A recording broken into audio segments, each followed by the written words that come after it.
Hey, welcome to the 24K Life podcast. I am your host, Derick, Gant.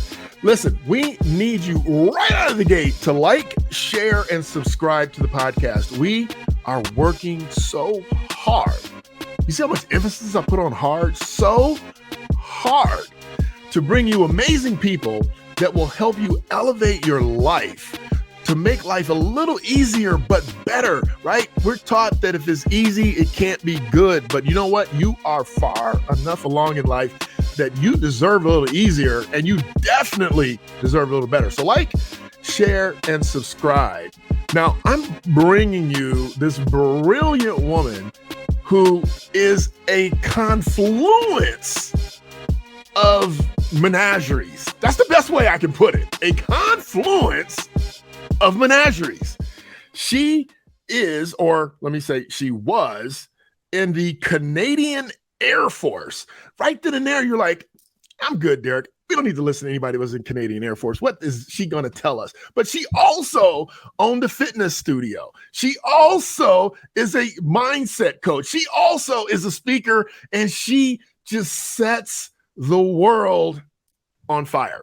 We are lucky to be able to catch her before she hits the national stage, taking her brilliance and her insights, in all seriousness, her brilliance and insights, and definitely her personality to the rest of the world. And she'll be too big to come on our show. So we are blessed to have Isabelle Fortin, and she is going to join us right now. Isabelle, what? Oh my God, what an introduction. You're talented at making people feel welcome.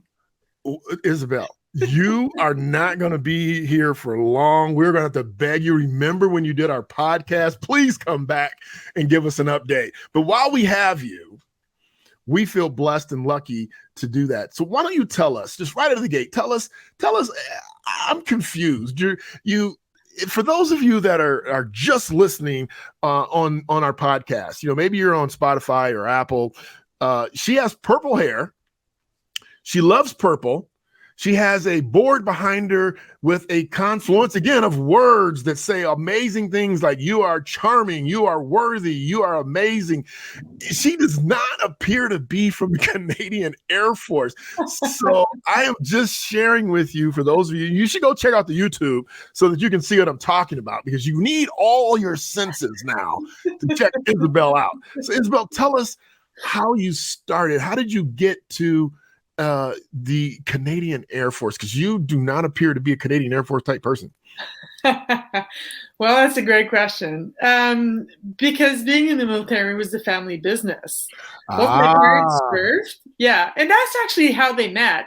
Both my parents were from the same small and little town in Quebec, about an hour and a half away from Montreal.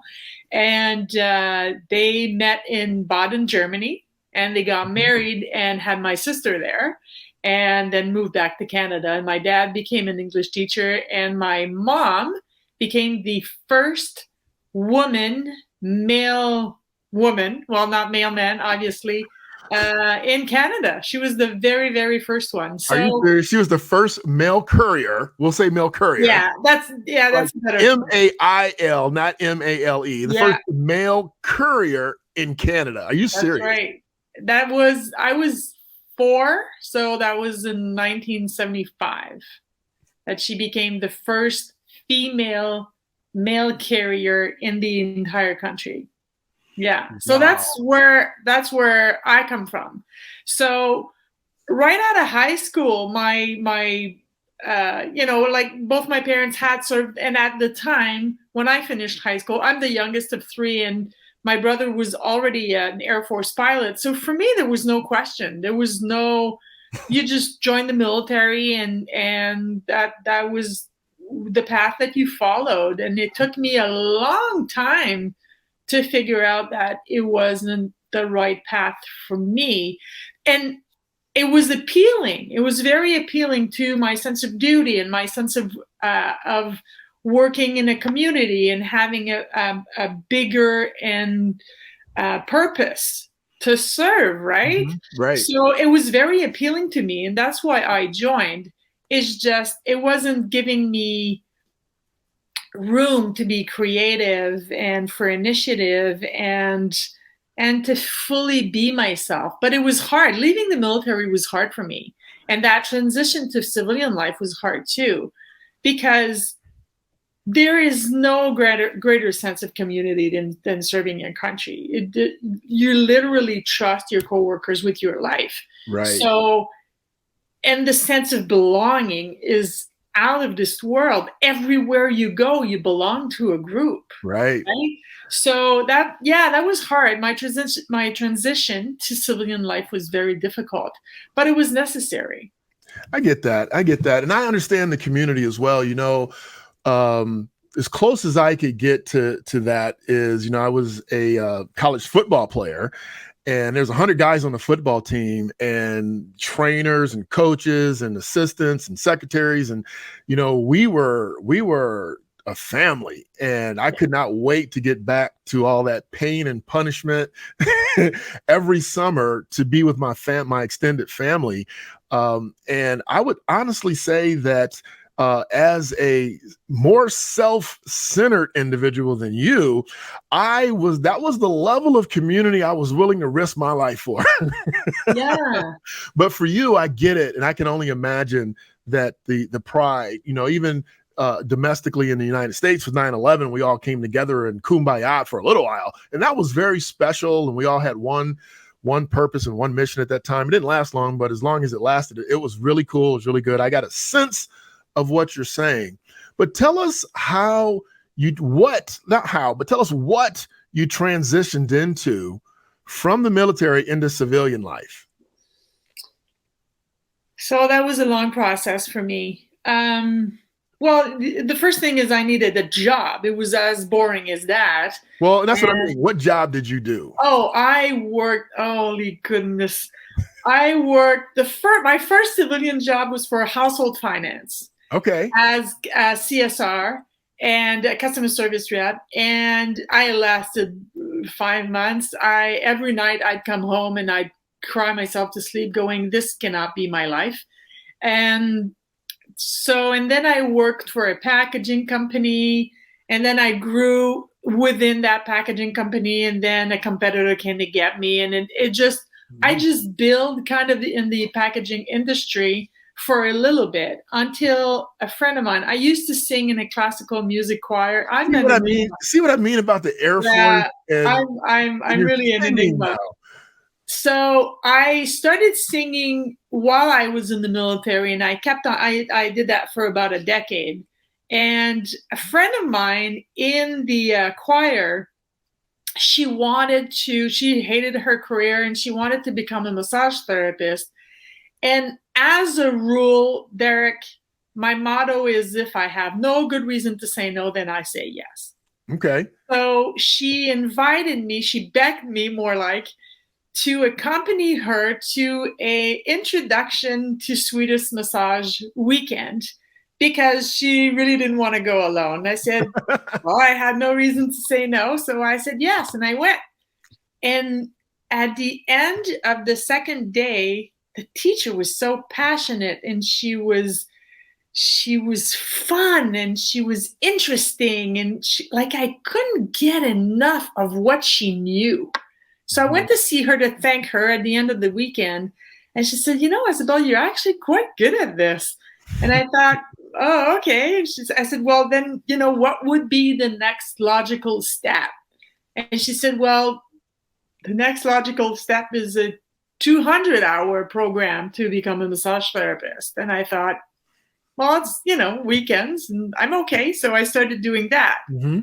And then after, 30 hours, then they said, well, yeah, but you really would need the 30 hours of anatomy class, and then the 45 hours of pathology, and the 75 hours of physiology. And I ended up becoming a massage therapist. And it was quite just by curiosity. So amongst all these boring jobs that I had, that really felt like I was going through the daily grind, and I don't like that. My life can't be, I hate my life from 8 to 5, and then I love my life afterwards. That's right. Very incongruent to who I am. Yeah, I mean, most people, I can't wrap my mind around TGIF. It's like everybody they just focus on, thank God it's Friday, or thank God I can't stand Monday. Like, no, I just can't even do it. I'm with you 1,000%. Go ahead. I think that because that's what it was for me. I think that for most people, it's a security thing. Mm-hmm. It's a steady paycheck. It's you know when your vacation is, you know how much you're going to get for your vacation. So it's very, very reassuring. For me, the daily grind was getting to me the more and more. And every time I changed jobs, I ended up staying at that new job less and less and less and less time than the previous job. Okay. Because I got quite fed up quite quickly. So it wasn't until I've had the worst boss of my life. This guy, excuse my language, this guy was an ass. And he made me realize, like, he would steal his clients, he would underpay and undervalue his employees. He was just not a nice person. Right. And yet, when I worked for him in the early 2000s, he was already in his late 60s, and he had made $1 million by his age 30. So that was like 35 years before I even met him. Mm-hmm. So he had become a millionaire in the 60s. Wow. So $1 million in the 60s is like $1 billion now. Right. Close to. So when I left that, I literally left that job to shut him up, to end an argument. It was as easy as that. I was supposed to get, because I was a salesperson, I was supposed to get a commission on this account that I had saved. And when came time to get paid, he decided not to pay me. Mm. And I literally said, with all due respect, you're an asshole and I'm out of here. And I left. Good for you. And yeah, I'm not a very tolerant person. And so I left, and I took a few months to just, wind down and count down and just calm myself and go back to basics. And then I started looking at him, at first in anger, and at the end, looking for what he had done to be this successful that I wasn't doing.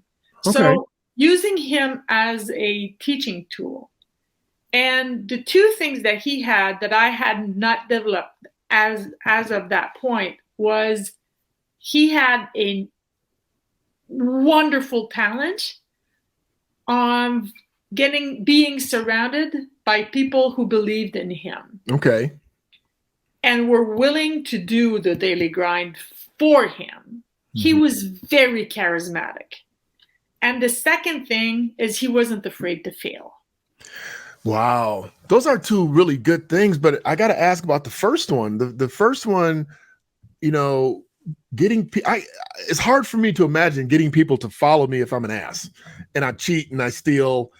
Did he hide it, or was it just a few people knew that he wasn't? No, it would take a while before you saw, because he was so charismatic that it would take a while before you saw that he was. Okay, so you were drunk on the Kool-Aid by the time you figured it out. Actually, for me, it was divine intervention for me, because I worked for him for 16 months, and it was just. I was slowly noticing things at work and hearing things from other people and their stories. And when he did that to me, because I had long story short, I had sacrificed a Labor Day long weekend to go save the client because he had asked me to, promising to give me that client afterwards. Which I did. I saved that relationship between the company and that client. Mm-hmm. And after that, he wouldn't pay me for, I didn't give you the account. I gave you the mission to go save the account. I'm like, no. You're not going to lie to me in my face. So, right. But I think that even people around me that knew were just too insecure to do anything about it. Okay. So you have these 2 lessons that are positive that you can take. Did you ever apply them to your situation? All the time. All the time. All the time. Excellent. So now tell us, you're in. When are you doing the sales and the Swedish massage at the same time? Yes. Okay. Yeah. So I didn't have the guts. I didn't, to that point, I didn't have the guts to just be a massage therapist and que sera, sera, and I didn't have the guts to be a solopreneur. I really didn't. I still needed the security of the daily paycheck. And it was him leading by bad example that I looked at him, and after, like, everything cooled down and I realized what he had that I hadn't developed, that I went, okay, well, if this guy is successful, there's no way in hell I'm going to fail. There's no way. It's not possible. Right. So that's when I became a full-time massage therapist. And throughout that, an opportunity to buy a gym arose, and I bought it because massage and training goes together. Right. So it was actually a really nice way to secure my massage thing, right? My massage, yeah. So, and plus massage therapy is very strenuous on our body, on the therapist's body. So for me to have the full-time gym and owning it and teaching and doing that and doing just, 6 to 10 massages on the side was just the perfect harmony. It does sound like the perfect harmony. And how long did you do that? I was, all in all, I was a massage therapist for 23 years. Okay. And I just retired in the beginning of 2022. Congratulations. And thank you. And I still get messages and texts going, Isabelle. And I played a trick on myself because I want to help people, and my past clients, or most of them, became really good friends of mine. So I sold my massage table just to make sure that I could pay that. I don't have a table. I'm sorry. I can't. Yeah. Yes. I mean, if somebody is really suffering, I'll do something about it. But yeah, and I can adapt. But then I owned the gym for 11 years, and I sold that as well at the beginning of 2022. Excellent. Okay. So how did you so you just said you wanted to retire. So you said, I'm retiring, but I'm not going to stop doing things. So how did you decide what was next? Again, it's through a client this time. I became a massage therapist through a friend, and now I became a mindset coach through a client. About 10 years in, a little bit before I bought my gym, a client of mine, at the end of a massage, she was paying and taking her next appointment, and I did that in my house. And at the end of the massage, she said, Isabelle, I don't come to see you for the massages. I come to see you to talk to you. And I thought, okay. And the first thing, you know how we get, Derick, the first thing is, okay, are you not satisfied with my services? And she said, no, that's not what I mean. She says, the massages are great. I mean, they do my body good, but I come to talk to you. That's the main reason that I come to see you, is to talk to you, because I didn't do relaxing massages. I fixed problems. So there was a lot of room for dialogue inside the massages. It wasn't, the candle and the little sweet music and the hot rocks, therapy. No. It was me elbow deep in your butt and shoulder. And yes, I love those. I left bruises. Okay, I really did. Right. So that I needed feedbacks inside the massages, so that always left room for people to talk to me. And she said, Isabelle, whatever I am going through, and that I talk to you about it, whether it's my career or my kids, she had teenagers at the time, or my relationship with my parents or my husband, every time I leave your house, I always have a new perspective on whatever I'm living or I'm going through. Wow. And then I thought, okay, So she kind of just planted a seed. And then that seed grew and grew and grew. And then, not out of vanity, but I asked a few friends why they were friends with me. Mm-hmm. Not because I don't know my value, but just I was curious. Of course. And what came out of all of them, and they don't know each other, what came out of all of them is exactly what she had said. Really? So I thought, okay, there's something there. So I went to school, and I'm going to be the 85-year-old that's going to go full time at university and be everybody's great grandma. And I'm going to be in school until I die. I'm probably going to die in school. I like it. I like learning things. So I went to school, and I went to study. Oh, I have to be careful because I'm used to saying this one in English. I went to study neuro-linguistic programming. Okay, NLP. Yeah, NLP, and then because it's the reverse in French. Then I went to study EFT, which is emotional freedom tapping, and then holistic kinesiology, and then and on and on and on and on and on. And when I decided to retire and sell my gym, I just said, okay. So, and the timing was at the same time as the pandemic arrived. Right. So I thought, like, before COVID-19 arrived, I didn't know Zoom existed. I didn't know this was possible. Right. I'm not tech savvy, and it's the pain of my life, but I'm getting better. I am getting better, but so I didn't know any of this was possible. I had never taken an online class, never mind given one. I had opened a LinkedIn in 2013, and I had 43 connections. And so I just thought, well, maybe I can bring this show on the road, right? Wow. So how many LinkedIn connections do you have now? 5,000. Holy jokes. Yeah, We're from 43 to over 5,000. Yeah. I started getting serious on LinkedIn in October of 2022. Oh, so it's not even been a year. No. And I hit 5,000 this weekend. So what are you sharing on LinkedIn that has this huge community of people drawn to you? Well, there are two things. The first one is events. I do events on LinkedIn, and I really can't explain. I really can't explain, but I draw really, really large crowds. I know, but what are you sharing to draw these large crowds? They're coming to you. You're not doing deep tissue massage, and I know that you make them feel better. But what are you sharing?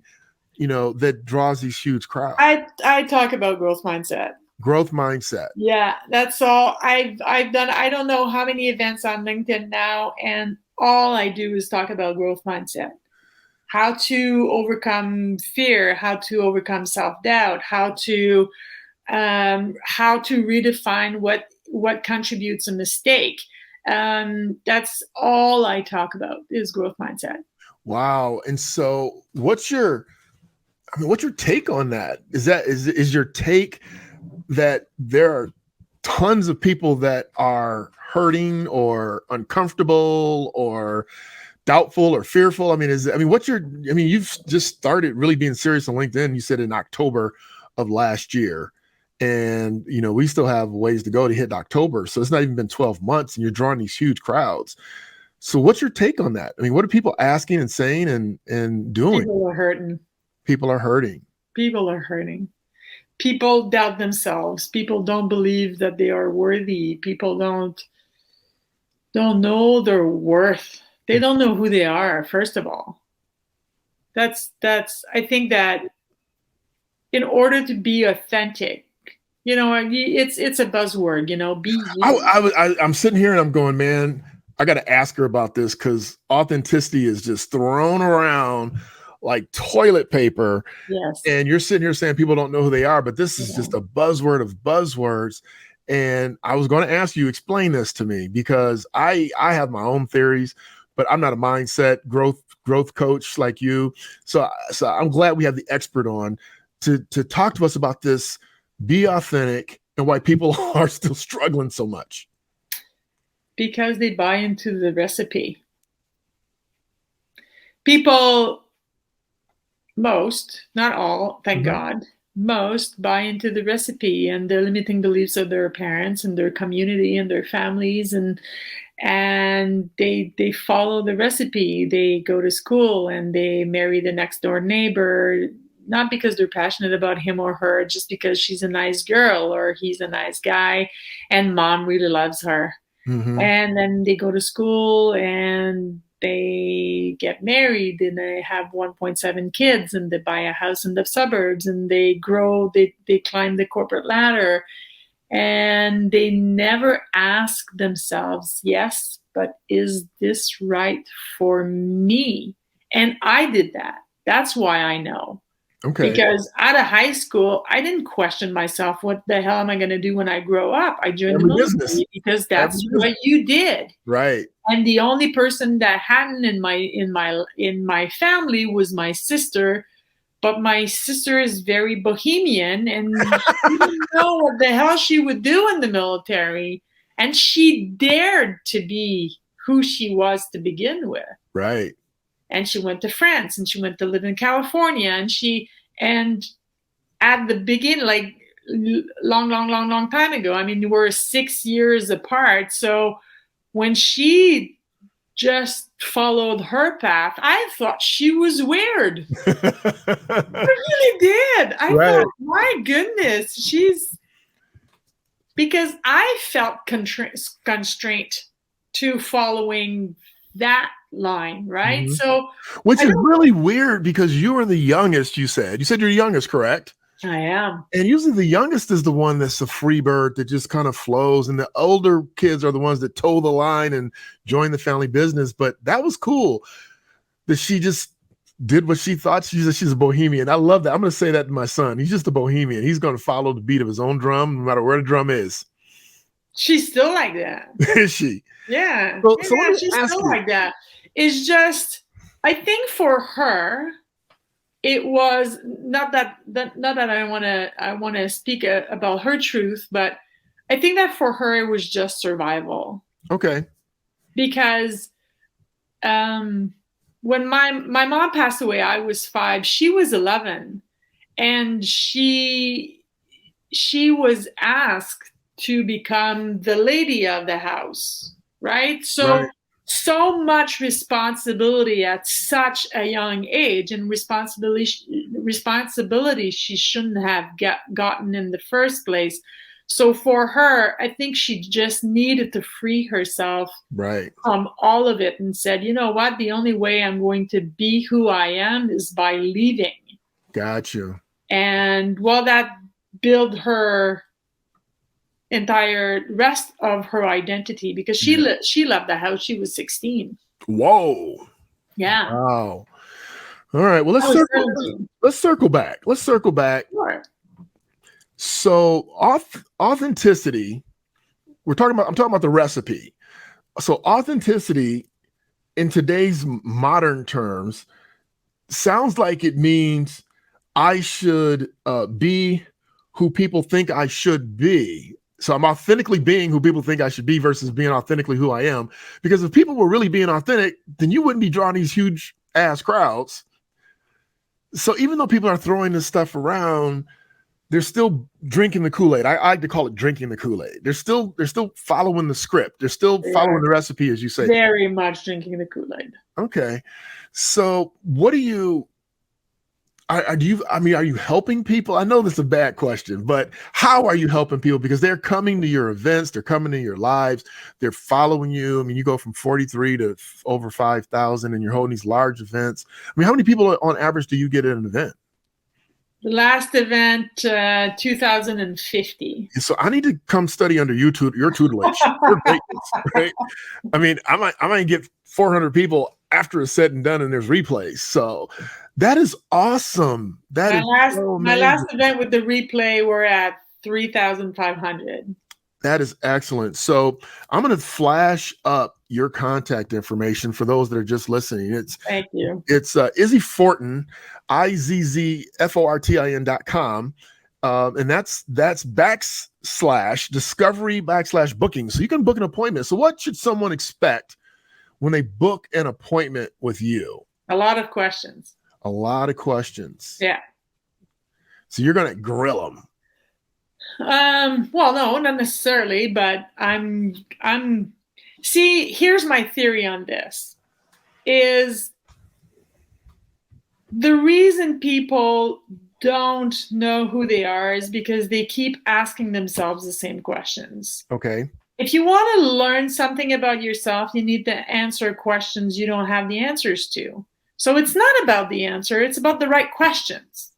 Okay. And the mind that create the situation or the recipe or the problem or whatever you want to call it cannot be the mind that solves it. Absolutely. Because we get comfortable and we're very, very, very attached to being comfortable. Right. But you know what, Derick? Success is not a comfortable venture. It is not. Change isn't comfortable. Success isn't comfortable. Exactly. You have to be willing to get uncomfortable. I did a post a few days ago and I said, if you want to get anything done, get accustomed to being scared and get used to it. Do it scared. Do it anyway. Do it anyway. Even if you're scared. Right. It doesn't matter that you're scared. But we take our feelings so goddamn seriously. Right. It's like, oh yes, but I feel this way. So freaking what? Do it anyway. Do it anyway. I don't remember who said that, and I'm sorry about that because I'm very purposeful about giving credit when credit is due. Mm-hmm. But someone, I think it was Tony Robbins, but someone said, the difference between people who succeed and people who don't succeed is not what they're capable of doing. It's what they're willing to do. I like that. If you never dare, well, you're going to stay in your 9-to-5 grind and, expect nothing out of life. Yeah. The thing with me is I have no tolerance for pain. None. Really? I did 10 years in the military and I was fit like hell. But I have no tolerance for pain. So every time I'm hurting, spiritually, physically, emotionally, I seek help because I can't stand it. Okay. So if I want to circle back for a second, I was obviously a sad kid because mom passed away and the sad kid became an angry teenager and she became a very bitter adult. But at some point, actually, once I've outlived my mother was 36 when she passed. Mm-hmm. And once I outlived her, at this point, she had been dead for 32 years. And wow. I had been angry and bitter and crying for 32 years. And I didn't even know why I was angry anymore. And I had a big, big, big aha moment. It was a Tuesday morning. I woke up, I went to the bathroom to do my morning hygiene routine, and I was butt naked.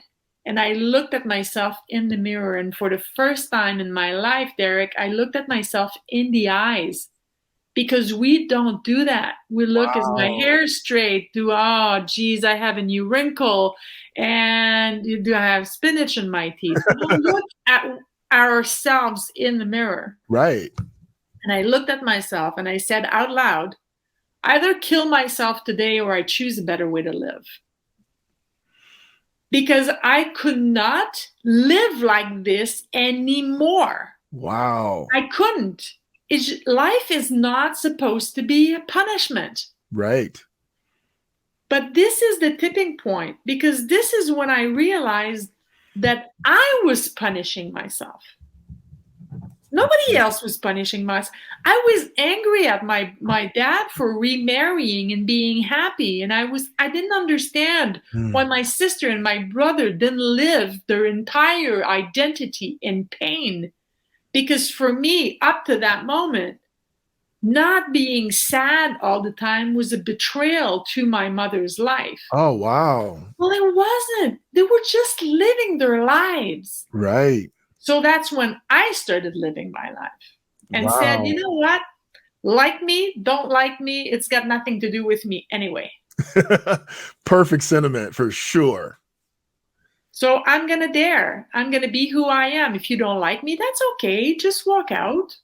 You don't have to like me. I'm all right. My self-worth is not based on what you think of me, you or anybody else. You Right. understand? I'm No, not absolutely. Yeah. My self-worth. Self-worth. Mm-hmm. Self. Right.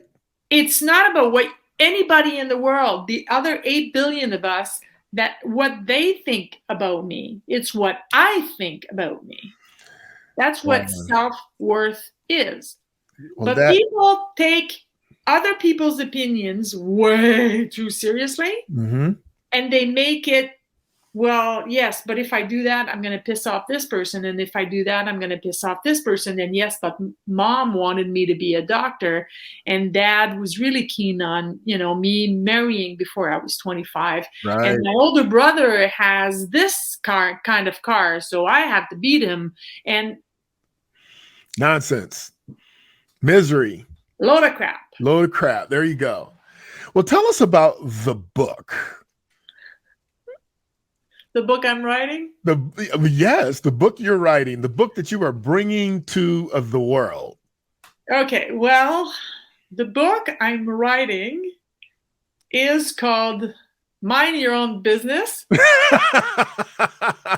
It is actually called that. But the word business is scratched off, and underneath is the word happiness.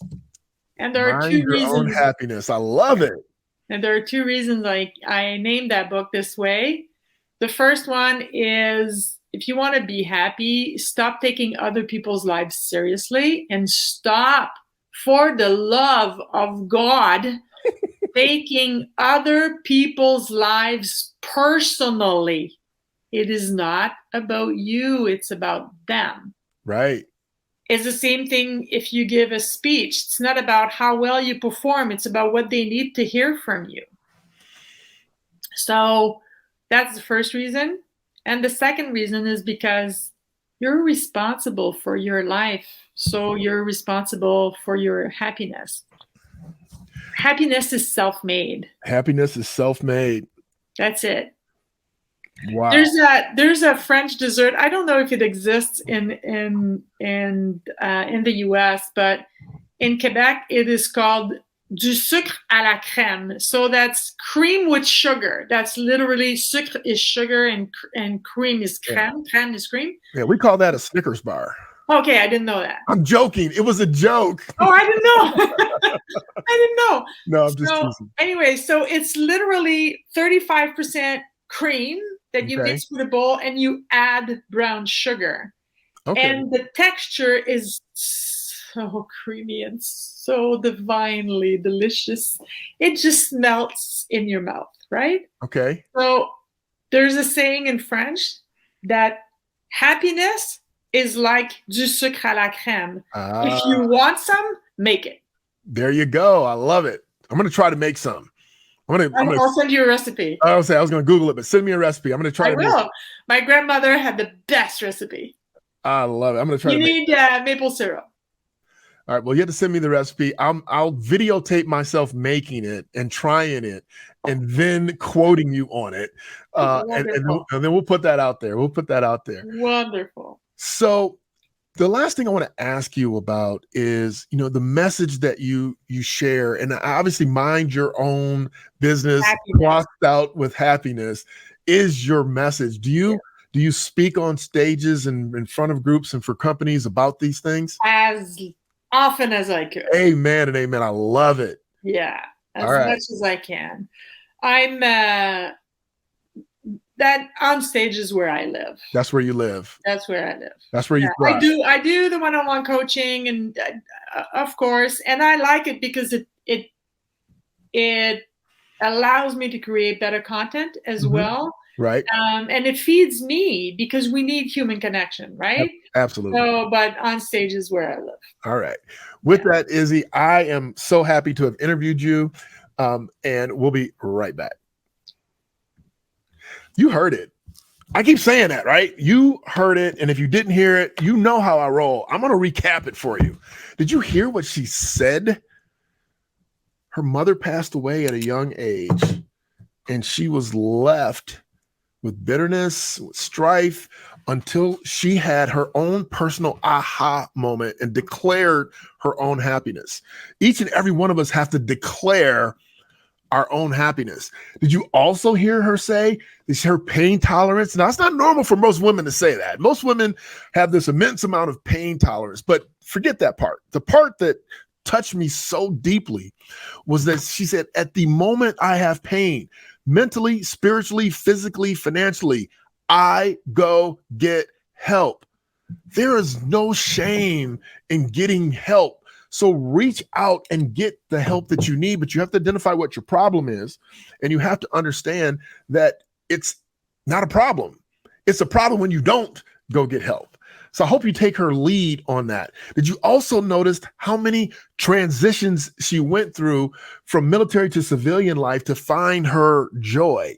And finally, did you see the work that she put into each one of those transitions? She didn't say, I think it's a good idea for me to be a growth mindset coach. She said, I started taking NLP courses. I started taking the other courses. It started with an E. I don't remember. You can go back and listen to it.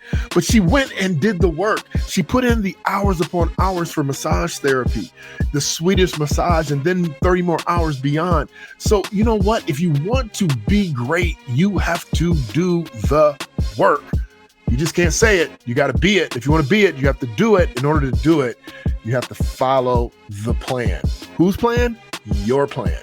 She also talked about not being who everybody else wants you to be. And with that, I'm going to ask you to like, share, and subscribe to the channel.